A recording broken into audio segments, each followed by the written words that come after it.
రాత్రి 2 గంటలు.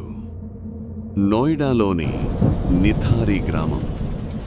ఒక ఇల్లు ముందు ఒక కుక్క ఏదో తింటూ కనిపించింది.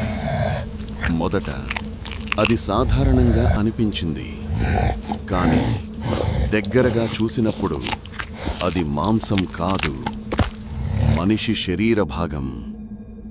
2005 సంవత్సరం ఒక్కొక్కరుగా పిల్లలు మాయమవుతున్నారు. పోలీసులు మొదట ఇది సాధారణంగా కనిపించే మిస్సింగ్ కేస్ అనుకున్నారు. కానీ ఎవరు ఊహించని విషయం ఆ గ్రామంలో దాగి ఉంది. ప్రతిరోజు కొత్తగా ఒక పిల్లవాడు కనిపించకుండా పోతున్నాడు. తల్లిదండ్రులు పోలీస్ స్టేషన్ ముందు ఏడుస్తున్నారు, కానీ సమాధానం లేదు. ఒకరోజు ఒక చిన్న అమ్మాయి చివరిసారి కనిపించింది ఒక పెద్ద బంగళా దగ్గర. ఆ బంగళా యజమాని సురేంద్ర కోలి.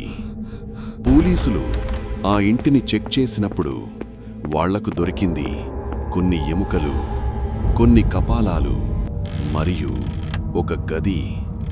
ఆ గదిలో రక్తపు మచ్చలు ఇంకా తాజాగానే ఉన్నాయి.